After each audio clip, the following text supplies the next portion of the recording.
Dans ce premier épisode, nous allons parler de l'aïkido au Japon, de l'eskrima aux Philippines, des arts martiaux en visio, et en vidéo, et également comment l'IA peut nous enseigner les arts martiaux.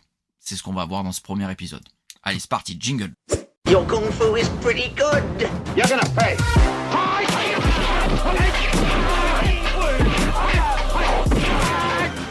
You treacherous bastard. Get him! Bienvenue sur Kung Fu Coffee Break Podcast. Bienvenue dans Kung Fu Coffee Break Podcast. Donc sur ce premier épisode, Elliot.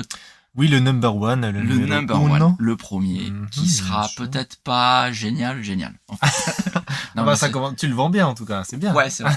Non, mais je veux dire, c'est le début. Oui. Donc on a droit à l'erreur. Et puis, de toute Soyez façon, indulgents. soyez indulgents. Et de toute façon, vous verrez bien si on est là dans 10 épisodes. Voilà, c'est ça. A priori, passez peut-être directement sur le 10e. Peut-être qu'on sera meilleur déjà. Et revenez sur le premier. Vous Y a aurez pas- rien loupé, je Voilà. pense. Il n'y a pas forcément de logique dans les épisodes a priori. Enfin, je crois, je sais pas. On va voir. Donc, dans ce premier épisode, ce qu'on avait envie d'aborder comme question, c'est, je l'ai formulé ainsi, je vais la lire, et puis après, on développera. Comment apprendre les arts martiaux à notre époque moderne, en 2025, à l'heure où on enregistre le podcast. C'est-à-dire du plus authentique, avec peut-être le voyage, tu vois, comme on a eu Voyage l'occasion de faire, initiatique, bien c'est sûr. ça, ensemble, partir, aller à l'étranger, et apprendre là-bas. dans le jus, voir au truc le plus super moderne, avec le truc qu'on entend tous parler aujourd'hui, l'intelligence artificielle. Dans ce grand écart-là, donc c'est pas forcément des opposés. Quand j'entends parler, tu vois, quand je te dis du plus authentique avec le truc Plus moderne. c'est pas forcément des termes que j'oppose en fait, mais peut-être plus le voir comme un spectre. Tu vois. Oui, c'est la continuité de Ouais, truc, une quoi. continuité ou disons un spectre, deux opposés.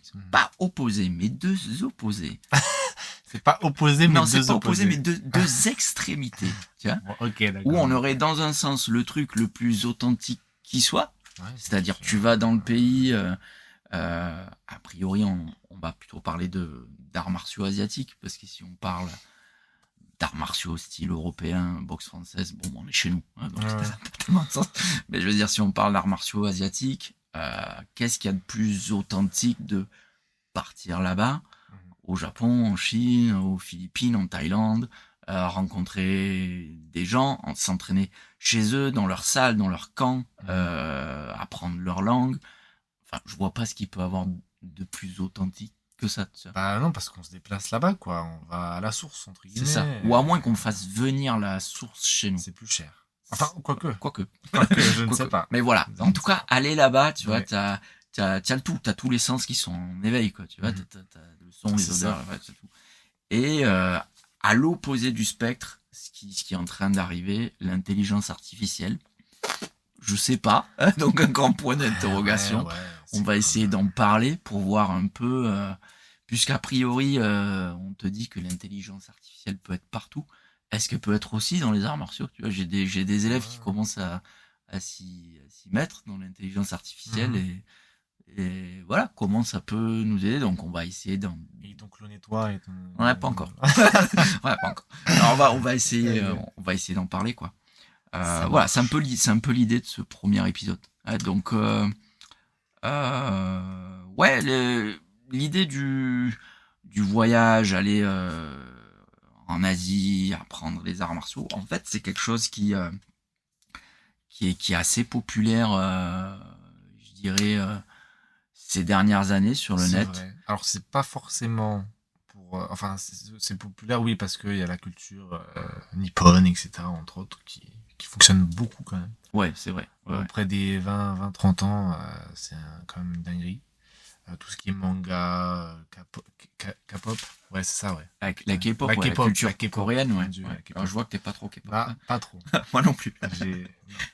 Donc oui, c'est beaucoup, c'est pas mal à la mode. Moins pour les arts martiaux, entre guillemets, parce qu'ils y vont surtout pour le tourisme, pour découvrir des choses, la nourriture, etc. Ouais, mais finalement, c'est un bagage culturel. Oui, c'est un bagage après aussi, culturel, quoi, tu vois. bien sûr. Et parce que toi, par exemple, tu m'as dit, t'étais allé au Tout à Japon. fait. Je suis allé au Japon il y a de cela. Je crois que ça fait 10 ans. Ouais. 10 ans que je suis allé au Japon. C'était mon premier gros voyage. T'étais tout jeune. Tout à fait. T'étais J'étais jeune et fringant. T'es bébé. C'était mon premier grand voyage. Donc, je sais plus combien d'heures d'avion, 16 ou 14 heures d'avion. J'y suis allé seul pendant 3 semaines. Eh bien. Et tu parlais japonais? Bien sûr que... Enfin, non. Enfin, j'avais les basiques les bases. animés, quoi. Ouais. Basiques animés, oui, animés, manga, ouais, d'accord. etc. Là, Ouais, culture Konbawa, manga. Konnichiwa, Onegaishimasu, tout ça, quoi. Ouais. Donc, c'était très léger. Mais après, les Japonais parlent pas mal anglais. Ouais. Bon, ils ont un fort accent, mais bon, l'accent aussi français est pas mal. Il y avait pas... Enfin, on avait les téléphones quand même, c'était pas si lointain. Mais il y avait pas tout ce qui était intelligence artificielle avec... tu parles dans le Oui, téléphone. ça et traduit automatique, là. Donc, Ouais. c'était... Ouais, fallait être en mode un peu débrouille, quand même. Voilà. Donc, Avec le sac à dos, le kimono, et puis voilà, quoi. Et donc, l'idée du voyage, c'était pour les arts martiaux. Mais pas que, c'est ça. C'était pour... parce que j'étais un grand fan, et je le suis encore un petit peu, de manga, culture nippone, etc. Ouais. Et c'était aussi l'occasion d'aller à la source. Donc, je suis resté 1 semaine à Tokyo. Yes. Au quartier Shinjuku. C'est là où il y a le Hombu Dojo, donc le dojo principal de l'Aikikai. Ouais. Avec le petit-fils du fondateur. Moriya Ueshiba. Voilà, le fondateur c'est Moriya Ouais. et lui c'est Moriteru, je crois, c'est ça? Il me semble. Parce que le fils de Moriteru c'est Mitsuteru. Bref. Donc le petit-fils du fondateur D'accord, qui tient le dojo principal. Et donc, oui, j'ai fait 2-3 cours là-bas. C'était aussi l'occasion de pratiquer l'aïkido là-bas. J'ai fait une escale après à Tokyo, j'ai fait une escale à Kyoto. Ouais. Et après, je suis allé à Tanabe, qui était le village d'origine du fondateur. Ah ouais, cool. Donc, je savais pas il y ça. avait un petit train, il y avait le train, etc. C'était un peu dans les montagnes de mes souvenirs. Et il y avait... Et il y avait une statuette, Ouais. comme ça, où il est en Ouais. mode je crois que c'est Tai Sabaki la technique. En gros, les Ouais. paumes de main vers le ciel et pam, pam, D'accord. avec le hakama. Et il y avait genre un musée, un truc comme ça ou... Il y a, à la gare, de ce dont je me souviens, il y avait pas des affiches, mais des plaques, etc. sur le fondateur, avec son histoire, etc. ce Ouais, qu'il a c'est la apporté. personnalité bah importante oui, du je pense. du Alors, petit village ou voilà, la ville, je sais pas. Ouais. je connais pas trop Tanabe, à part le fait que ce soit le village d'origine du fondateur, mais je pense pas qu'il y ait eu plus connu. Ouais. Peut-être me tronche, peut-être. Ouais. Mais je pense pas. En tout cas, qu'il y a eu cette aura, etc. Vu que l'aïkido, quand même, ça reste un art martial assez moderne, Ouais. qui date de la fin des années de guerre, je crois, ouais, vers 39-45, il a eu une petite explosion. Et donc voilà, j'y suis allé pour ça, donc du tourisme, des arts martiaux. Et à la Kikai, Alors, j'y suis allé. Comment ça s'est Alors, j'y suis passé allé un peu. On en parlera quand on parlera de la Chine. Ouais. Mais j'y suis un peu les mains dans les poches. Donc, Ouais. en gros, j'ai pas prévenu mon club. Ah, sérieux? Peut-être. Mais c'est des trucs qui se font. Parce que, genre, tu vois, on en reparlera quand on parlera de Hong Kong, mais parfois, tu dois un peu y aller en étant recommandé. Oui, bah, Tu c'est peux ça. pas forcément dire ouais, salut, là, je suis Ouais, français, je vais non. faire de l'aïkido. En fait, Non, mais bien sûr. c'est pas forcément open bar comme ça. Mais quoi. je m'en suis rendu compte en allant au bout de gens, en fait. D'accord, ok. Parce que j'en ai peut-être parlé à 1 ou 2 au gradé du club, tu vois, que j'allais au Japon, etc. Mais ils m'ont rien dit de spécifique. Ouais. Et c'est quand je suis allé donc au Hombu Dojo que je me suis inscrit pour 2-3 cours. Donc c'est un système d'inscription, tu payes le cours, etc. Bref. Et en fait, ils te demandent, l'agent d'accueil te demande, c'est qui ton professeur? Pour te traquer un petit peu. tu vois. Ouais. Et donc moi je dis le nom de mon professeur, qui est oui, exact. Et en fait elle connaissait pas. Ouais. Bah ouais. Et je tu dis m'étonnes. bon ok, alors je vais aller donner le nom du professeur de mon professeur, Ouais. qui est Connais plus pas connu. Non, là il est Ah, connu. si, ça. Parce que ça a été un des rares et seuls français avec Tissi à être D'accord, ok. donné le 8e dan. Donc quand j'ai dit le nom de du professeur de mon prof, elle a dit ah ok ça va machin, et du coup après j'ai pu y aller et j'ai payé, et après j'ai fait les cours normalement quoi. D'accord. Et donc ça s'est très bien passé. Hein. Ouais, et là, l'expérience, c'est quoi? avec les Japonais? L'expérience... Est-ce qu'ils t'ont bien reçu? Est-ce que Oui. ils t'ont vu comme un guaylo, comme on dit à Hong Kong, tu vois, genre un étranger qui est là? Non, ça a été, après, je me suis laissé aller par le flow, quoi. Ouais, Donc, ouais. en gros, j'ai suivi le groupe, il y avait pas mal d'étrangers aussi qui étaient là. Ouais, c'est un truc, c'est genre, comment dire, genre un peu touristique, tu vois, en mode... Enfin, moi j'ai l'image, tu vois, des camps d'entraînement, genre à Phuket de Thaïlande, tu vois. Et bon, des camps d'entraînement en Thaïlande, t'en as de partout. Ouais. Mais peut-être qu'à Phuket, t'en as plus qui sont axés en mode vachement touriste. Parce que Phuket, en Thaïlande, c'est connu pour être vraiment un endroit super touristique, tu vois.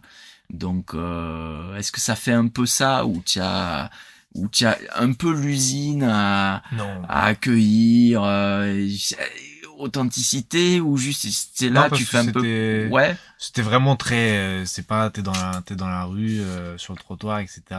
Tu rentres dans le dojo, tu vas dans les vestiaires, tu te changes, tu vas sur... après, tu vas sur les tatamis, etc. On devait être, une vingtaine, trentaine par cours.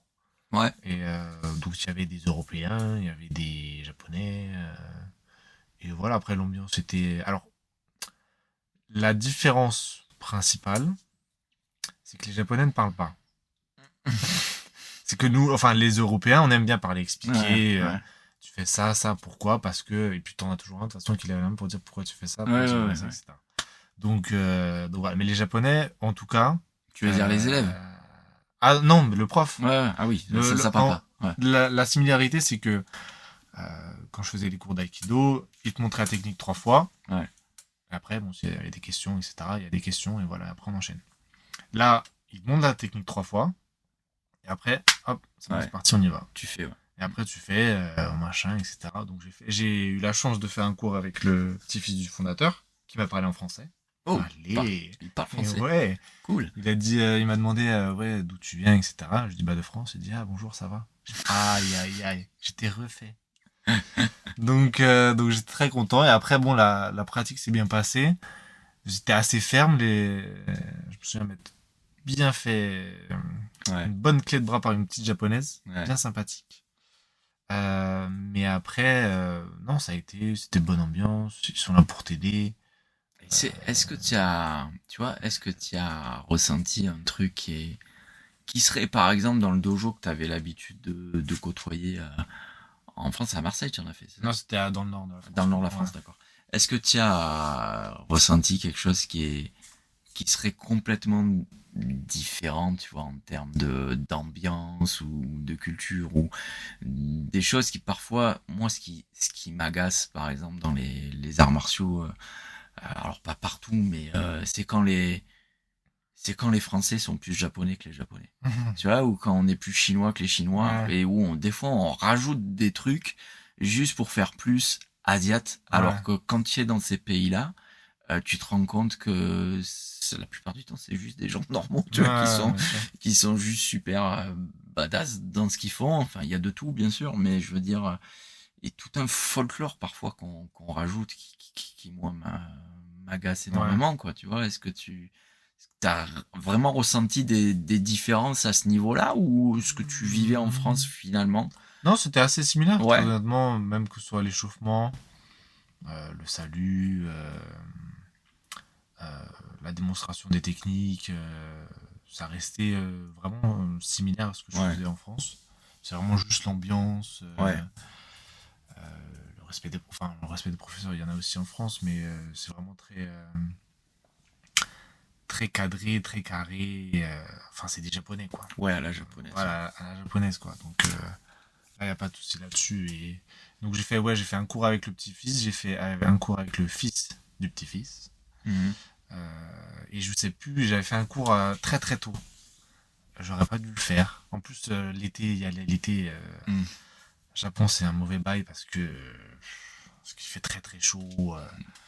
Tu sors 5 minutes, t'es en sueur, tu vas dans un supermarché, la clim elle est à 15. Ouais, un peu ce qu'on a vécu en coin.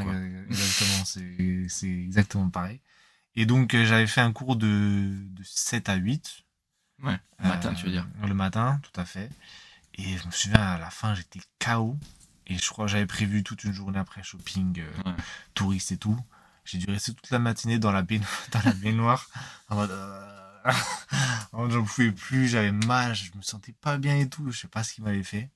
Trop de ki, de ki dans le aikido, je ne sais pas, mais c'était je sais plus si c'était le deuxième ou le troisième cours. Mais c'était. Il m'avait trop malaxé là, j'en pouvais plus. Tu sais que j'avais failli partir au Japon moi aussi. Ah oui. Ouais, sérieux, pour faire des arts martiaux aussi. Ah, bien. Ouais, pour le côté jujitsu un petit peu. Ouais, en fait, mes profs qui étaient allés plusieurs fois, parce que moi je faisais un style de jujitsu qui s'appelait la Koryu, donc c'est un style jujitsu parmi tant d'autres au Japon assez particulier. Et en fait, mes profs y étaient allés plein de fois avec d'autres élèves aussi.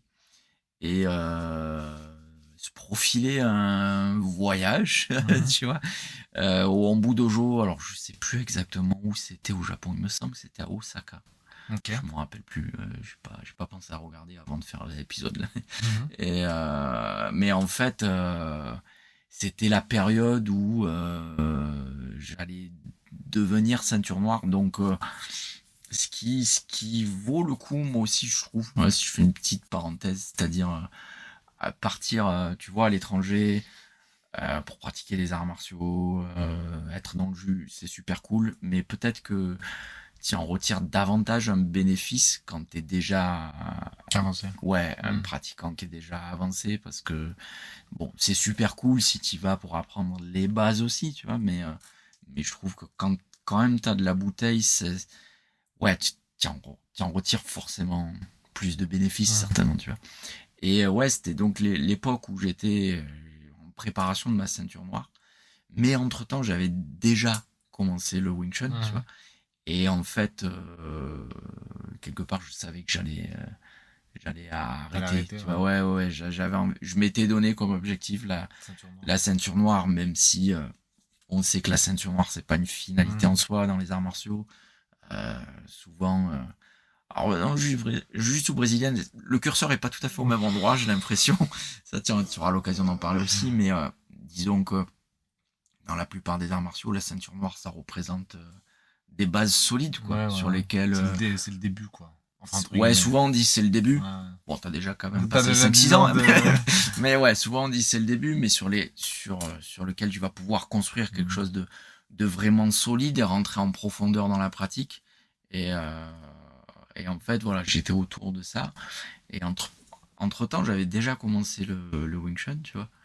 Et je savais que quelque part, j'allais pas tarder à arrêter. Et je t'ai dit comment... Ouais, non, en mode, le truc qui m'a vraiment fait dire... ok, il faut que j'arrête. Ok, vas-y, dis. Et en fait, j'ai commencé en parallèle, tu vois, le Wing Chun et le Jiu-Jitsu. Et enfin, le Jiu-Jitsu, j'ai commencé avant. Et après, j'ai commencé le Wing Chun. Le Jiu-Jitsu, j'ai commencé très tôt, à 16 ans. Et en fait, c'était le club du coin, tu vois. Et quand t'as 16 ans, 15-16 ans, tu vas là où tu peux, tu vois, t'es pas autonome. C'est tes parents qui te payent les cours, donc tu fais ce qu'il y a à proximité, tu vois. Donc j'avais, j'étais quand même super assidu, je manquais pas un entraînement, j'étais à fond dedans. Ça me plaisait, mais je savais que au fond de moi, j'étais quand même attiré par autre chose.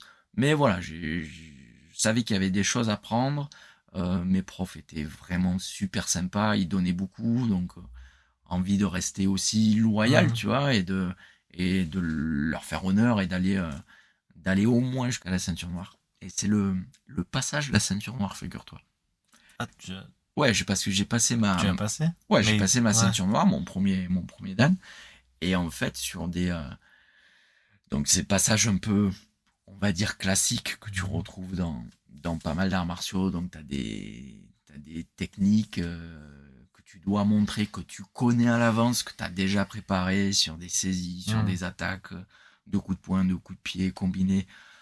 Enfin, les trucs, tu sais, je peux plus trop travailler de cette manière-là. Voilà, je suis plus dans une autre dynamique de travail ces derniers temps, mais voilà, à l'époque, c'était ça, tu vois. Et je me suis surpris lors du passage de grade à sortir des techniques de Wing Chun. Ah ouais? Déjà? Ouais, en fait, j'avais commencé genre Wing Chun quand je devais être autour du 3e Q, tu vois, Ok, ouais. ceinture bleue, je crois, Ouais. un truc comme ça en Jiu-Jitsu.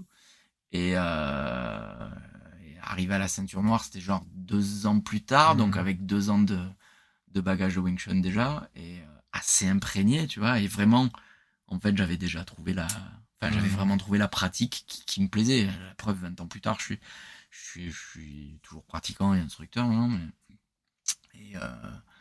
et ouais, en fait, ça a été un peu une révélation, tu vois, parce que lors du passage de grade, je suis tombé sur colosse, super costaud, quand il te saisissait pour tu vois, le kimono, ou pour un étranglement ou des machins, putain, il a foutu la pression, tu vois. Ouais. Et avec le jury qui te regarde et tout, t'es évalué par 3 personnes, voilà, donc avec l'adrénaline, un peu le stress, tout ça, j'ai sorti ce qu'il y avait en moi, et au final, j'ai sorti quoi? J'ai sorti parfois des techniques de Wing Chun, donc des techniques je me rappelle sur des techniques d'étranglement, de coude, de trucs comme ça, tu vois. Et quand mes profs qui faisaient partie du jury ont fait le débriefing derrière, ils m'ont dit, écoute, c'est vraiment bien ce que tu fais, tu t'es défendu. Par contre, sur 2-3 trucs, on n'a pas trop vu du Jiu-Jitsu. Donc ils ont été super tolérants parce que j'ai su placer les techniques qu'ils voulaient voir, mais sur d'autres moments, ils voulaient voir ce qu'on appelait des atémies, tu vois, des attaques, des percussions. Et donc, bon, même si c'est pas tellement les percussions qu'on avait en cours, ils ont été tolérants. Donc, j'ai eu ma ceinture noire du premier coup, mais ça a été un peu le révélateur, tu vois, en fait. C'est plus fait pour moi, quoi, tu vois. J'ai vraiment le truc qui commence à vraiment s'ancrer en moi avec le Wing Chun, et il faut que je fasse du Wing Chun, tu vois. Voilà. Donc voilà, ouais, c'est un peu, j'ai pas pu y aller, mais franchement, j'aurais beaucoup aimé y aller avec ce dojo magnifique où j'avais vu les photos, tu vois, et ouais, j'aurais bien aimé tenter l'expérience, mais bon, c'est pas dit que j'aille pas au Japon. J'espère pour toi que tu iras. Ouais, j'irai, alors même si c'est pas forcément dans un cadre martial, mais j'irai parce que c'est un pays qui m'attire, et en fait, enfin, je sais pas, mais les voyages, c'est ce qu'il y a de trucs les plus fabuleux dans la vie, je trouve, tu vois. Ah, bien sûr. Voyager, enfin, moi, c'est les trucs les plus kiffants que j'ai fait de ma vie, c'est les voyages. J'ai un peu bougé un peu de partout. Et alors, voyager pour faire des arts martiaux, c'est encore plus le kiff, je trouve, tu vois. Et ouais, j'ai eu l'occasion de partir aux Philippines. Ça a été mes premiers voyages pour faire l'escrima. Ouais. Avec maestro Rodrigo Maranga. Et ce que je disais tout à l'heure, tu vois, le côté authentique, les trucs que parfois les occidentaux ont tendance à rajouter pour faire plus asiate que les asiates. Là, j'ai par exemple des exemples concrets, tu vois, quand tu travailles avec Maître Maranga, des fois il vient, il a un t-shirt où il y a le logo de son école dessus. Et des fois il se pointe et il a juste un t-shirt Nike.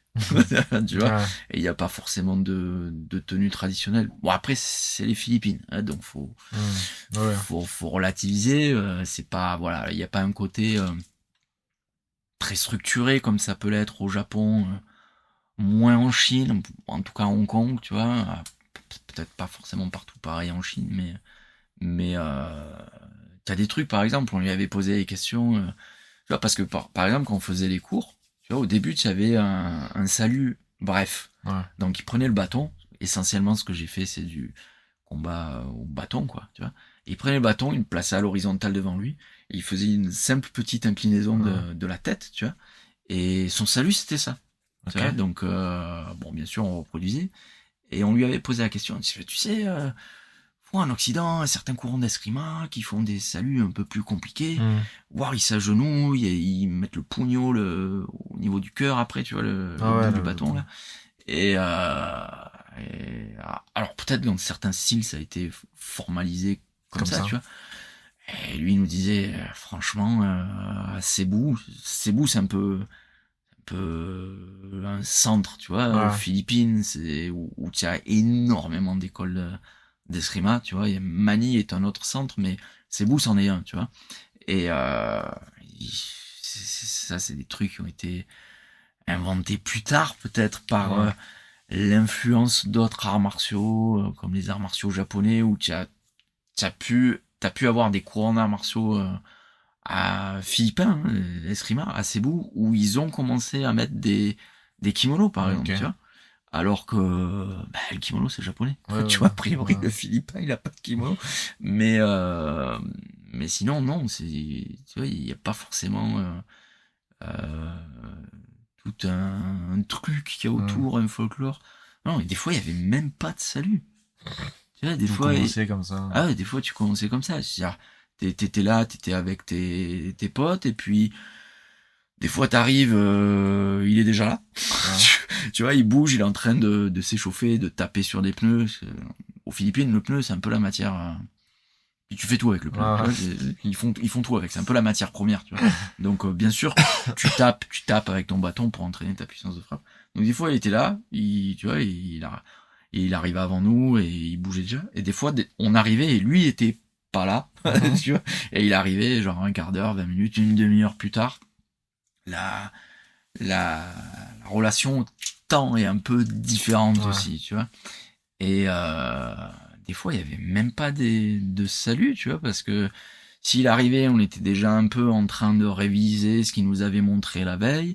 Il voit un truc qui lui plaît pas, et il te prend et dit attention, regarde, c'est pas comme ça qu'il faut faire. Il faut faire comme ça, nanani. Et juste, il rentre dans le cours, comme ça, quoi, tu vois. Il a pas fait de salut avant, nanani, nanana. Il est arrivé avec un plan de cours qui suit pas parce qu'il a vu un truc et il parle là-dedans. Et puis, le truc vraiment informel, quoi. Mais bon, après, c'est les Philippines, tu vois, c'est, là, faut vraiment, t'es vraiment pas dans une structure de cours. Ouais, c'est beaucoup plus, en tout cas, l'expérience que moi j'ai vécue avec Maître Maranga, mais après c'est peut-être pas comme ça partout. Il y en a peut-être d'autres qui structurent davantage, tu vois. Mais lui, en tout cas, voilà, vraiment le truc mano à mano, pas de structure comme on peut l'entendre en Occident. Tu commences par le salut, l'échauffement, des exercices de base, et après tu fais ça. Non, beaucoup plus informel. Espèce de sauce là, espèce de jus dans lequel tu baignes, quoi, tu vois. Et c'était super enrichissant, super cool, quoi. Et les cours, du coup, c'était comment? Ça durait c'était sur toute la journée? Non, ça marchait à la session.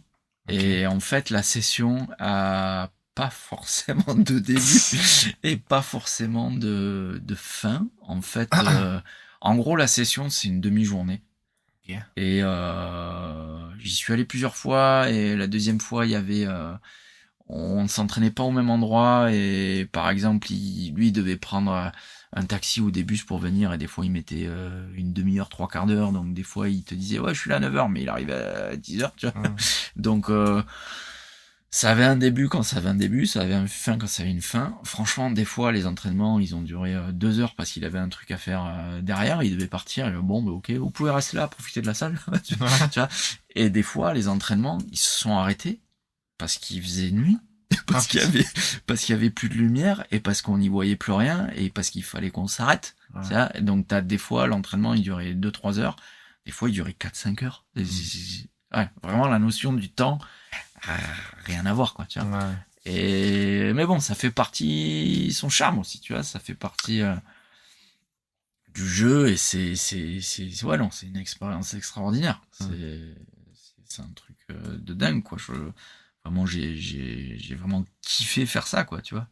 Et c'est un peu ce que je voulais dire aussi, c'est un peu, je sais pas si tu avais eu l'occasion de voir aussi dans les années 2000, par exemple, tu as eu des émissions télé, alors qu'on a chopé sur YouTube, parce que c'était pas forcément des émissions anglo-saxonnes pour la plupart, où tu avais des gars qui partaient chaque épisode, tu vois, ils partaient genre en Asie pour faire genre des arts martiaux philippins, ou après ils allaient Un peu, c'est Fight Quest, non? Ouais, il y a eu alors t'as eu Human Weapon, c'est les premiers qui ont fait ça, qui sont d'ailleurs partis à Cebu, et Maître Manga il les a rencontrés. Ouais, il nous avait raconté des trucs là-dessus.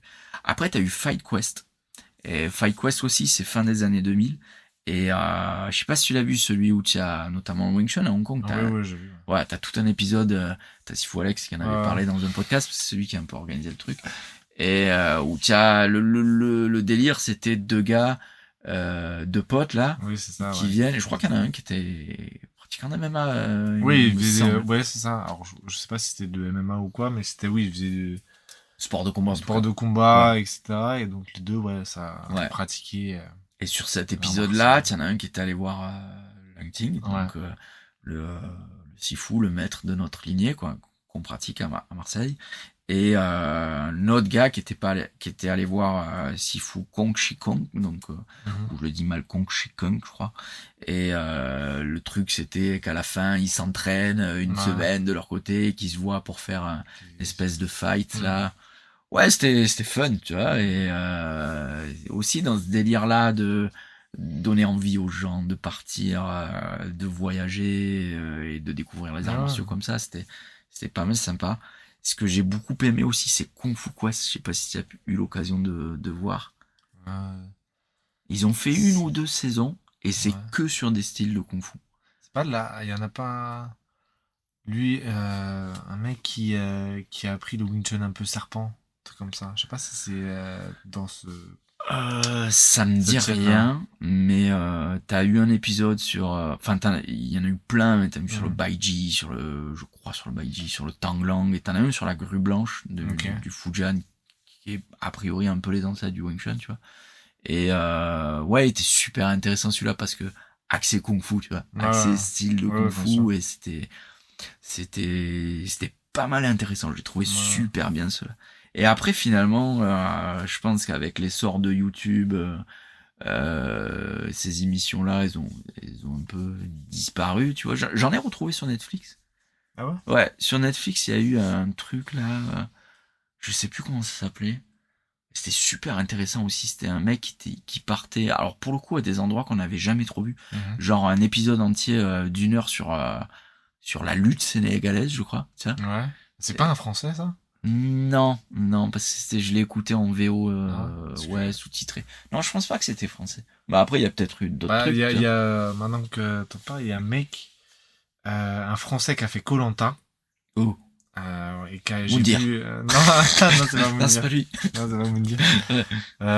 Et il a fait, alors je sais pas si c'est sur sa chaîne perso de YouTube ou c'est sur une chaîne, de la chaîne TV, tu vois. Ouais. Mais en gros, c'est il va 1 semaine ou 1 mois pratiquer une discipline alors qu'il a jamais fait, et après il fait un combat pro ou amateur.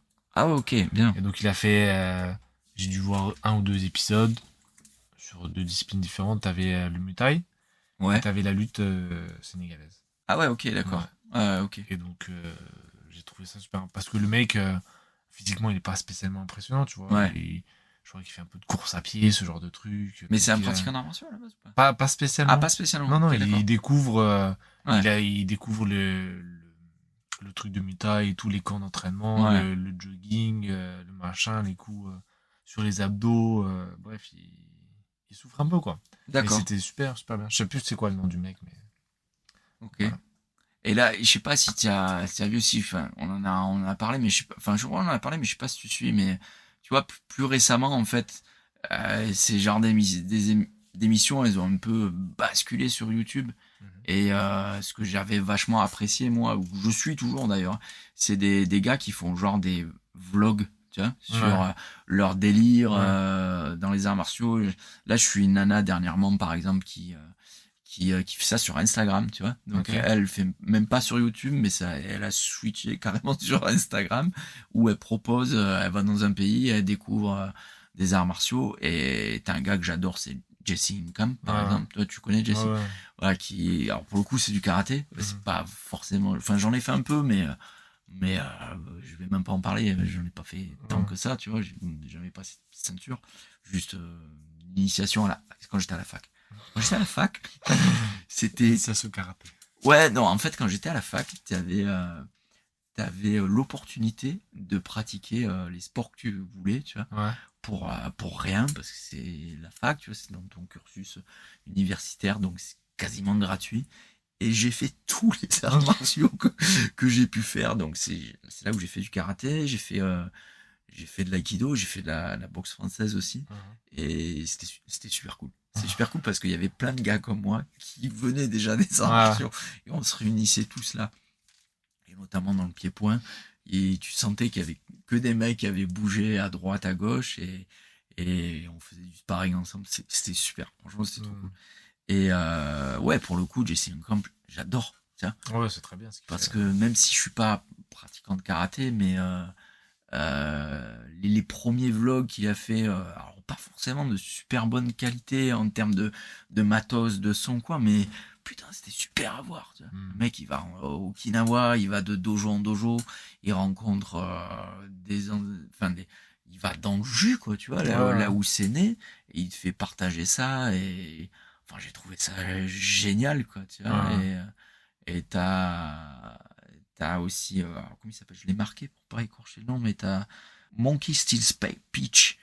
Tu vois, le gars, en fait, un peu l'homologue de Jesse Camp, mais en Chine, tu vois, où lui, il fait de différents. Ouais, il va de part, il a traîné sa bosse de partout en Chine, et aussi dans les communautés chinoises du sud-est asiatique, c'est-à-dire, je crois qu'il est passé aussi par Singapour, me semble-t-il, par peut-être la Malaisie, je dirais peut-être une bêtise, mais... Et tu sais qu'il a vu Maxi Fu aussi. Ah, c'est vrai? Ouais, c'est vrai. Trop bien. Ah, il est allé, attends, c'est quand qui est allé avant nous? Je sais plus. Mais cherche, tu verras. Il y a un de ces épisodes qui se passe il y a plusieurs épisodes qui se passent à Hong Kong. Et t'en as un où il va voir Maxi Fu notamment. Et lui aussi, super cool, quoi, tu vois, parce que permet de, voilà, vraiment d'aller dans ces pays-là, et il te fait partager ce qu'il a vécu, et ouais, ça donne envie, quoi. Franchement, ça donne envie aussi je trouve, tu vois, de voyager, de partir, d'aller rencontrer ses maîtres, et c'est juste une expérience extraordinaire. Carrément. Tu vois. Carrément. Voilà. Et à l'autre bout du spectre, qu'est-ce qu'on a? On a Qu'est-ce l'intelligence artificielle. C'était quoi le film avec Will Smith? Alors, avant de commencer par l'IA, on va pouvoir parler d'autre chose. Mais attends, je t'ai coupé, qu'est-ce que tu voulais dire? Oui, le film avec Will Smith, là. Avec les robots. iRobot, voilà, tout à fait. Ouais. C'est iRobot. Ouais. Bon, on en est loin quand même de iRobot. Mais... Pour l'instant. Ouais, pour l'instant. Qui sait, peut-être ça arrive assez vite avec Tesla, Elon Musk, les Chinois et compagnie, là. On va savoir. Mais ouais, à l'autre bout du spectre, là, ce qu'on voulait aborder aussi, c'est que, en fait, la plupart d'entre nous, occidentaux, on apprend les arts martiaux comment? On va à côté de chez nous. Tout à fait. On rentre dans un dojo, dans une salle de combat, et en fait, on apprend les arts martiaux avec le coach qui est généralement pas asiatique, voilà, qui est un instructeur et qui nous apprend. Et c'est la plupart des gens, on commence par là, et après, éventuellement, on est amené à faire des voyages. Mais il y a aussi d'autres moyens, et on pense aux livres. Tu vois, il y a toujours eu des livres, des magazines. Alors, les magazines peut-être un peu moins maintenant, mais toujours eu des photos comme ça, là. Photo 1, 2, 3, 4, des techniques. Ouais, carrément, ouais. Voilà. Trop bon. Ouais, la photo 1, c'est comme ça. La photo 2, il t'a saisi. La photo 3, tu lui as mis un doigt dans l'œil. Ouais, cool. Et finalement, sur ce genre de choses, tu pouvais t'initier aux arts martiaux. Tu avais aussi, alors moi je suis passé par là aussi, hein, toi sans doute également. Les premiers livres que j'ai achetés, c'est le livre de Bruce Lee par exemple, tu vois, et la vidéo derrière, tu vois. Donc les cassettes VHS, oui, j'ai connu les cassettes VHS, hein. Mais bon, j'avoue que les premiers trucs que j'ai achetés, c'est le DVD. Bon, j'ai grandi dans les années 90, j'ai connu le DVD aussi. Et ouais, les tutoriels, je me rappelle j'avoir acheté un tutoriel de Jet Kundo sur c'était Eric Lolanier qui l'avait fait. À l'époque, C'était un gars qui faisait du Jeet Kune Do dans le nord de la France, qui enseigne plus, je crois, qui est plus en France, je crois, maintenant, qui a arrêté. Mais c'est un des premiers trucs, tu vois, que j'avais acheté. Et je m'entraînais avec un pote à répéter ces trucs-là.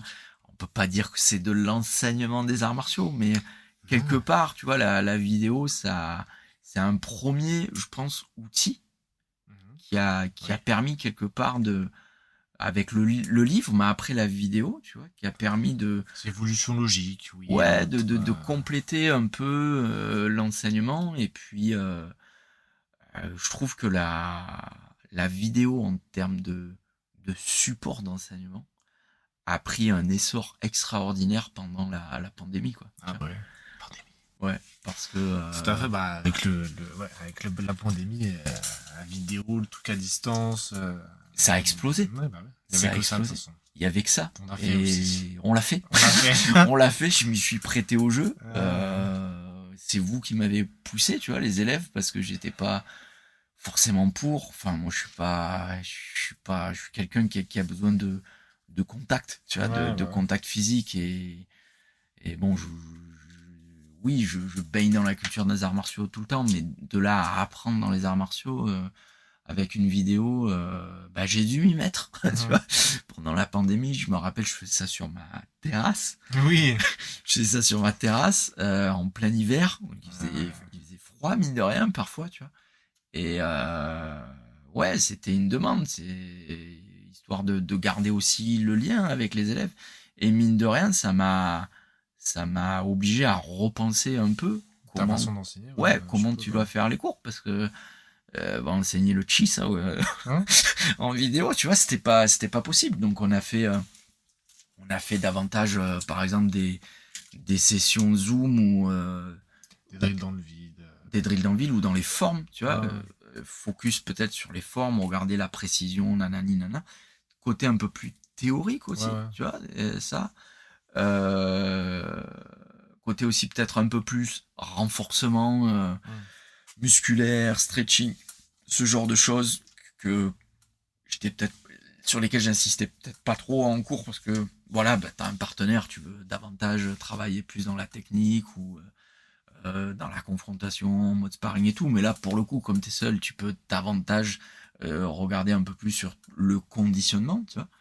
Et finalement, ça m'a obligé à faire cet effort intellectuel. J'ai dit, putain, je fais quoi? Qu'est-ce que je leur fais travailler? Nanana. Et ma foi, c'est pas inintéressant. Après, honnêtement, je suis vraiment pas de ceux qui pensent que tu peux enseigner exclusivement en ligne. Ça, c'est la dérive, ça. Je trouve que c'est une dérive, ouais. Et ça a pullulé sur Internet. C'est depuis 5 ans, tu vois, les gens qui te proposent des formations. Vas-y, apprends le Wing Chun en 1 ou 2 mois, tu seras invincible. Non, franchement, non. Je suis pas du tout de ceux qui pensent ça. Alors, tu peux faire des trucs en vidéo, oui, mais de là à dire aux gens que non, enfin, comment t'enseignes chi, ça, s'il te plaît, en vidéo? Tu fais comment? Tu peux pas. Enfin, après, il faut que t'aies un partenaire. Tu peux, à un moment donné, il faut se sentir, tu vois. T'es obligé de prendre les bras de ton élève, et tu vois, il y a que comme ça que tu peux, tu vois. Alors, ok, peut-être l'intelligence artificielle, il remédiera, mais sinon tu peux pas. Et ça me rappelle un gars que je côtoyais de l'académie avant, tu vois, qui a fait un passage de grade, tu vois, dans les fédés officiels en France. Et il avait eu l'occasion de voir deux gars qui étaient là pour passer alors je sais plus si c'était un grade officiel ou une attestation de compétences techniques, je me rappelle plus exactement. Mais en fait, les 2 gars, ils étaient là, et c'était des purs produits de ce genre de formation. Formation à distance. Ouais, uniquement. Ah ouais, d'accord. Mais uniquement. Ah, qu'ils ont fait que ça? Que ça. Et quand il a pu assister à leurs prestations, tu vois. Ils ont fait ça à distance aussi, ou ils étaient en Non, ils ont fait Chisao avec du contact. Avec du contact. Ouais. Mais il me disait, quand il les regardait, alors bien sûr, il les a pas sentis dans les bras, tu vois, il a pas pratiqué avec eux. Mais quand il les a regardés faire, il m'a dit, je te jure, Nico, déjà, de l'extérieur, les mecs, ils étaient super ouverts, ça tournait dans tous les sens. Alors, normalement, quand tu fais... Bon, bien sûr qu'il y a plusieurs courants de Wing Chun, mais a priori, beaucoup plus compact, serré, tu travailles devant ton corps, tu respectes tes axes, tes angles. Là, c'était... Ça donnait pas, quoi. Déjà, visuellement, de l'extérieur, ça donnait pas, quoi, tu vois. Et ça, moi, je trouve que c'est une dérive, tu vois. La vidéo peut être un complément. Et moi, je l'utilise toujours. C'est-à-dire, ce que j'avais mis en place pendant la pandémie, c'était... j'avais dit aux élèves, pour les inciter à pratiquer tout le temps, tu vois, c'est genre, filmez vos formes, tu vois, filmez vous en train de faire la Silamta ou la Shankyu, peu importe où vous en êtes, et tu te filmes avec ton smartphone, enfin tout le monde a un smartphone aujourd'hui, c'est super facile. C'est pas comme s'il y a 20 ans en arrière où c'est plus compliqué, tu vois, là c'est quand même relativement à la portée de tous, tu vois, et fais ta forme, tu checkes la vidéo avant de me l'envoyer, si tu estimes que c'est correct pour toi, tu me l'envoies, et moi je te fais un retour après, tu vois. Donc j'avais fait ça bien, j'avais du temps à perdre. Pendant le Covid, il y a une période où j'ai pas travaillé pendant la pandémie parce que je pouvais pas, donc je faisais même des montages vidéo où je faisais des arrêts sur image, je mettais des flèches, j'ai là, tu dois rentrer plus ton coude et tout. Et j'ai trouvé ça super intéressant, tu vois, parce que finalement ils ont pu faire un focus vraiment sur ça, parce que c'était vraiment quelque chose qu'on pouvait travailler pour le coup à distance. Et c'est un truc que j'ai gardé en fait, tu vois. C'est-à-dire, bien sûr que j'enseigne en cours les formes, tu vois, et je passe devant les élèves, je leur rectifie leur posture, leur position de bras, tout ça. Mais c'est quelque chose que j'encourage toujours aux élèves à faire. Si à n'importe quel moment dans la saison, prenez-vous en vidéo, envoyez-moi et je vous fais un retour. Conservez la vidéo, refaites ça quelques mois plus tard, constatez les progrès. Ça, je trouve que c'est un bon moyen, par exemple, tu vois, d'utiliser la vidéo. Je trouve que c'est vraiment pas mal, et c'est quelque chose que j'ai gardé de cette époque-là apocalyptique, là, et que je trouve qui est pas mal, tu vois. Ouais, non, mais c'est comme t'as dit, comme support, c'est très bien. Voilà, mais ça doit rester. T'as dit le mot, je pense que t'as dit le mot. C'est un support. C'est un support, mais ça peut pas... C'est pas une formation à 500 balles que tu fais... Non, tu vois, moi je fais des visios, tu vois, avec Sifu Alex, mais je suis quelqu'un qui a déjà pas mal de bouteilles dans le Wing Chun, donc on parle théorie, il va pas m'apprendre Tan, ça, tu vois, enfin voilà, j'ai déjà appris ça avec mon Sifu, mon Sikong, mes partenaires. Mais on peut en parler, tu vois, de quelle manière tu l'utilises, dans quel contexte, donc davantage théorique, tu vois, beaucoup plus que technique. Qu'est-ce que tu fais concrètement, tu vois, donc ça, c'est le genre de choses que tu peux faire en vidéo, mais ça me fait penser à une fois, il y a un gars qui ça remonte, ça avant la pandémie. Je sais pas si j'avais raconté ça. Il y a un gars qui se pointe dans mon école quand j'étais sur Saint-Victor à l'époque, et on commence à faire la Silentao, tu vois, au début du cours. Donc le mec il se présente brièvement, il me dit rien sur sa vie, sur son background, il me dit rien, tu vois. Je commence à faire la forme, tu vois. Le mec il va plus vite que moi. Ah ouais?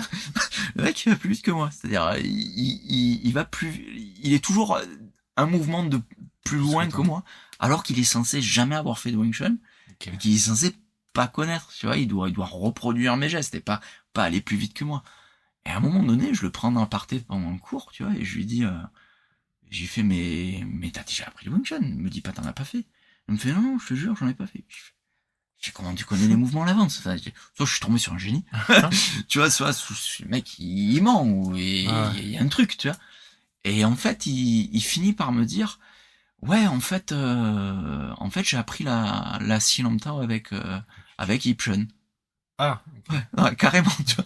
Avec Ip Chun, j'étais super enthousiaste, tu vois. J'ai comment ça t'as appris la Silentao avec Ip Chun, tu vois. J'ai là, dis-moi, explique, tu l'as fait, il est venu en Europe, t'as voyagé à Hong Kong, t'as eu l'occasion d'échanger avec lui et tout. Et il a commencé à être un peu gêné, tu vois.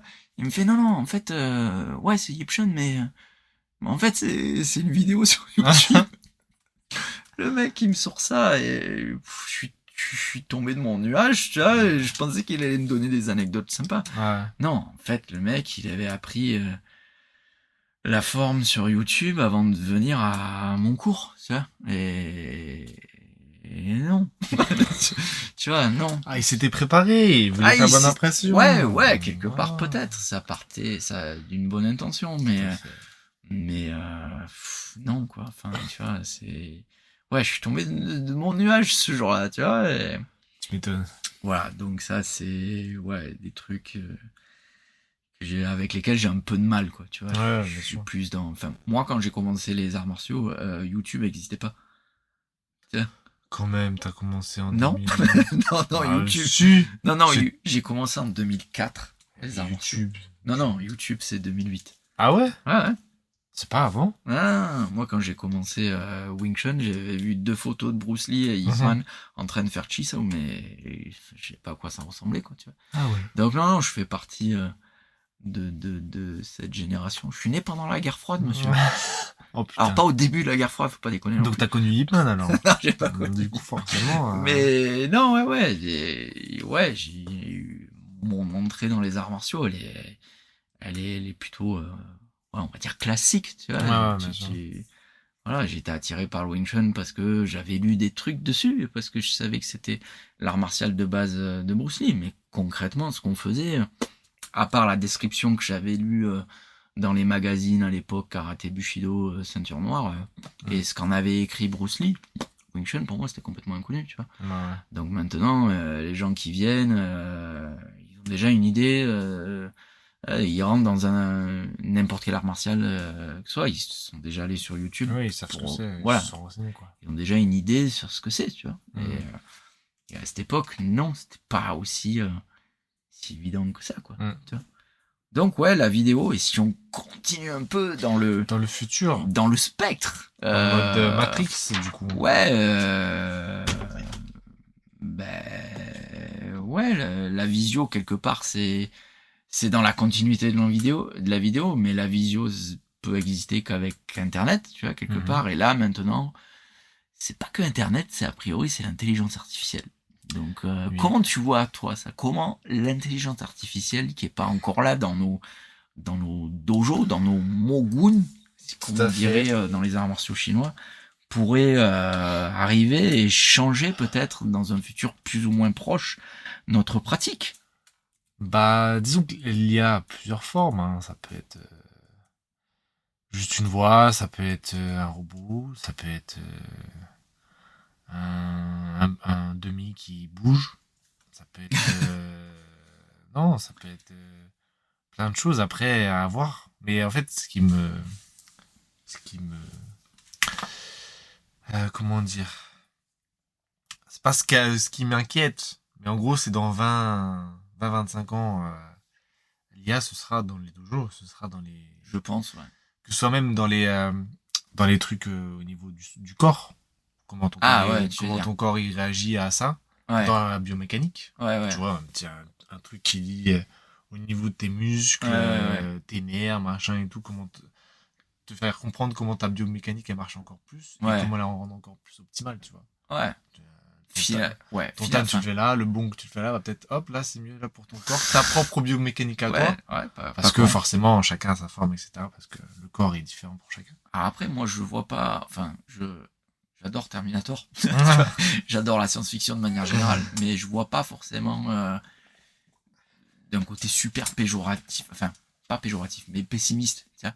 Et bon, peut-être je me trompais, je sais pas. On verra dans 20 ans. Tu trouves ça pessimiste d'avoir des câbles non, mais tout, en mode moi comme je le vois, tu vois, l'IA dans un premier temps, c'est peut-être dans la continuité de ce qu'on voit dans les jeux vidéo, genre la motion capture, tu vois. Genre, tu vois, moi j'ai joué à Tekken quand j'étais plus jeune. Et un jeu comme Tekken, tu vois, c'est des vrais mouvements d'arts martiaux. C'est-à-dire, à un moment donné, t'as des mecs qui ont fait du karaté, du kung-fu, de la boxe, ils sont mis les combinaisons avec les petits marqueurs au niveau des articulations, et ils ont reproduit les gestes, et paf, ça a donné le personnage dans le jeu vidéo. Bon, c'est aussi utilisé dans le cinéma. T'avais joué au jeu Sifu? T'as pu y jouer? Oui, bien sûr. Voilà. Enfin, quel classique Donc, ce jeu. Incroyable. Voilà, bon, j'ai pas eu l'occasion d'y jouer, mais voilà, C'est un Français qui l'a. Oui, c'est Sifu, qui a prêté Benjamin ses- Colussi Ouais, c'est ça. sur Paris, qui fait du Pac-Man, qui est pas le seul en français à faire du Pac-Man, mais en tout cas, voilà, c'est vrai qu'il a été connu pour faire ça, avec un jeu de baston qui est, a priori, qui a pas mal marché, voilà, qui est quand même très bien. qui est quand même super bon. Et moi, tu vois, comme je le vois, on pourrait se dire que espèce d'intelligence artificielle qui, tu vois, par exemple, j'ai eu l'occasion de faire, qu'on appelle ça là, les lunettes de réalité Ouais, le virtuelle, casque vert, ouais. ouais, les VR. Et j'ai fait ça, et ça rejoint un peu le jeu vidéo, mais par exemple, la réalité virtuelle, maintenant, elle peut être utilisée pour former les pilotes d'avion ou de navires, tu vois. C'est-à-dire, avant qu'ils prennent les commandes d'un vrai avion, ils testent quand même pas mal, tu vois. Et tu peux très bien imaginer avoir un casque de réalité virtuelle et avoir en face de toi pratiquant en train de faire du sparring, tu vois, avec je sais pas, peut-être une espèce de combinaison où qui aurait des espèces de, comment dire ça, de trucs qui reproduiraient les impacts. Okay. Ouais, tu vois, qui est une espèce de combinaison qui t'enverrait des charges si électriques, le en mode dans le ventre si tu te prends un coup dans le bide ou quoi. Et enfin, ça serait sympa, tu vois. Pourquoi pas de faire un sparring face à un mec qui fait du MMA où l'intelligence artificielle aurait reproduit tous ces mouvements, ou plus que ça, tu vois, c'est une espèce de stratégie qui mettrait en place. Tu pourrais boxer Benoît Saint-Denis. Ou te faire un délire, boxer Bruce Lee, j'en sais rien. C'est pas, bah oui, carrément. Ouais. Ça serait cool. Moi, je le vois. Tu vois comme ça. Ouais, je pense que ça peut. Oui, ça peut être une étape tu vois, c'est intermédiaire. une espèce d'évolution du jeu vidéo qui devient de plus en plus. On lâche la manette. Tu vois, moi, je me suis arrêté là dans le jeu vidéo. Tu vois. Alors autant il y en a qui n'ont pas déplacé la souris et le clavier.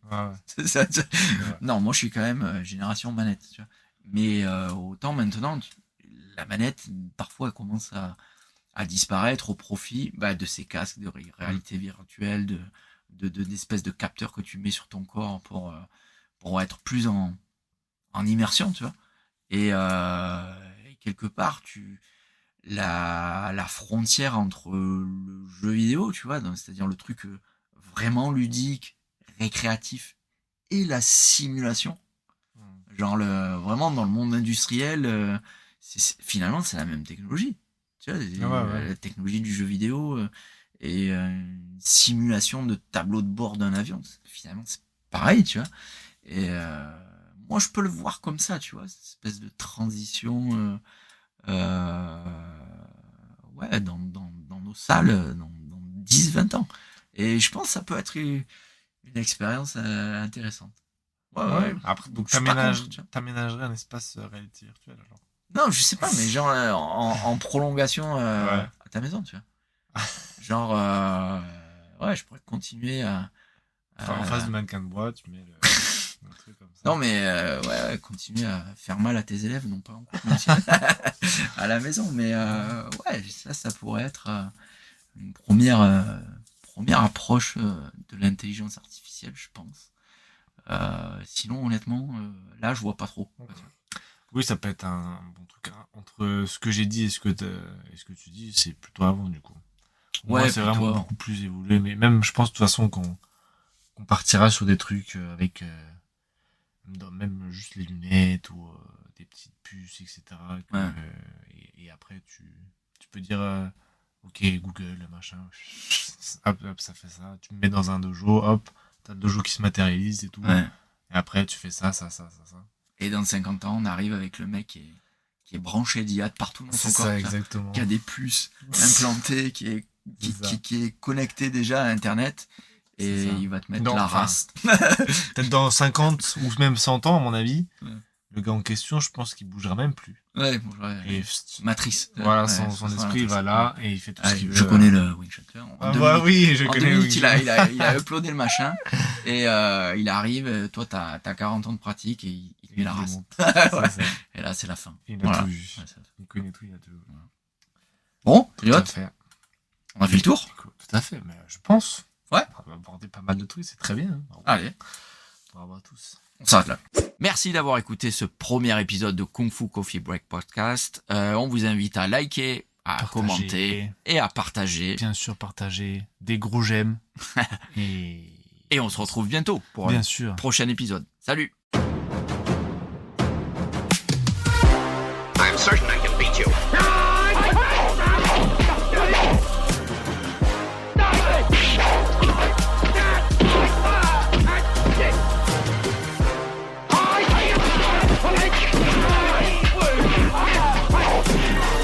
You have proved that you fight well. Now you can join us.